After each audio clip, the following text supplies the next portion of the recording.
दोस्तों, आप लोगों को पता होगा कि अगर एक आदमी हैवान बन जाए तो उसे हैवान कहते हैं, लेकिन अगर 32 आदमी हैवान बन जाए तो उसे क्या कहेंगे? हैवानियत पर अगर उतर पड़ते हैं तो उसे क्या कहा जाता है? आप लोग बताइए। हम और आप जब मर्दों के लिए आवाज उठाने में लगे थे, तब राजस्थान में कुछ ऐसा हुआ कि जिसे सुनकर रूह कांप जाएगी, क्योंकि राजस्थान में एक नहीं, दो नहीं, तीन नहीं, 32 लोग मिलकर के 32 दरिंदे मिलकर के बच्ची 13 साल की बच्ची के साथ उसे नोच डाला। यह सोचकर डर लगता है कि 5 दिनों में बच्ची ने कितनी बार हाथ जोड़ करके रो रो करके कहा होगा कि हमें घर जाने दो।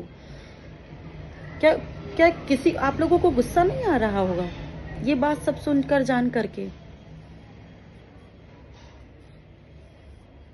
लेकिन ठहरिए, अब जो मैं आपको बताने जा रही हूं उससे आपकी रूह कांप जाएगी और घिन आएगा आपको लोगों से। ये सब किसी सुनसान जगह पे नहीं हुआ था जो आज हम सब लोग देख रहे हैं, सुन रहे हैं। ये एक होटल में, एक शहर में हुआ था।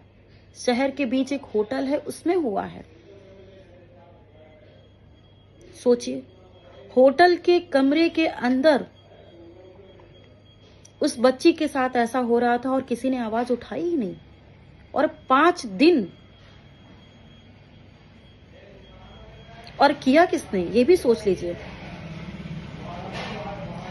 जहां पे होटल के कमरों में, जहां रिसेप्शन, रजिस्टर था, ठीक है, स्टाफ था, सीसीटीवी कैमरे थे, सब कुछ था, बस इंसान नहीं थे वहां पे।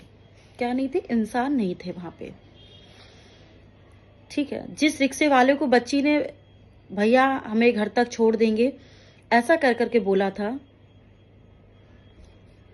उसी रिक्शे वाले ने उसको बेच दिया। जैसे मंडी में बकरा बिकता है वैसे ही उसको बेच दिया गया। और खरीदने वाला कोई और नहीं था। भूखे नंगे होते, शराबी होते, अपराधी होते तो भी हम मान सकते थे, लेकिन होटल के जो मालिक थे, पढ़े लिखे, सोचिए, इज्जतदार घर के लोग ऐसा करते हैं। 5 दिन तक लड़की को एक होटल से दूसरे होटल तक पहुंचाते रहे और घुमाते रहे, उसको चिल्लाती रही। और दर्द से जब उसकी दर्द ज्यादा बढ़ जाती थी तो उसको क्या करते थे, उसको शराब उसके मुंह में डाल देते थे ताकि उसकी आवाज बाहर ना जाए। 13 साल की बच्ची को बताइए, शराब पिला दिया गया।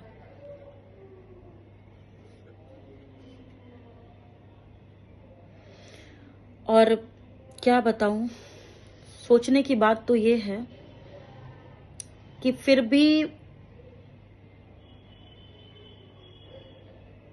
वो लड़की अभी जिंदा है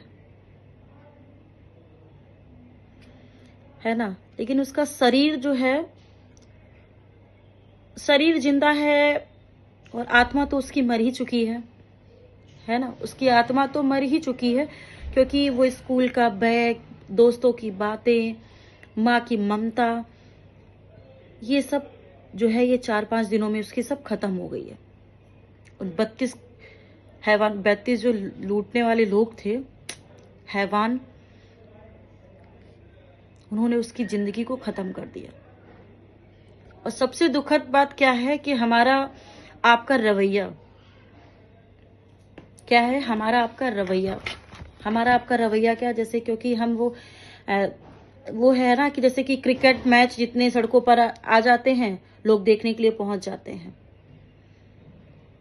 लेकिन हमारे देश की बेटी 5 दिनों तक होटल में इधर से उधर बिकती रही, इस होटल से उस होटल, उस होटल से अगले होटल में, लेकिन किसी की नींद नहीं टूटी, किसी को उसकी चीख आवाज नहीं सुनाई पड़ी। ये तो बहुत दुखद बात है। इस बात पे हम लोगों को बहुत गौर करना चाहिए। प्लीज मैं हाथ जोड़ करके आपसे रिक्वेस्ट करती हूँ कि उस लड़की को बिल्कुल न्याय मिले। मैं सभी से हाथ जोड़ के रिक्वेस्ट करती हूँ, सभी से विनम्र निवेदन कर रही हूँ कि उस लड़की को न्याय दिलाना चाहिए। Thank you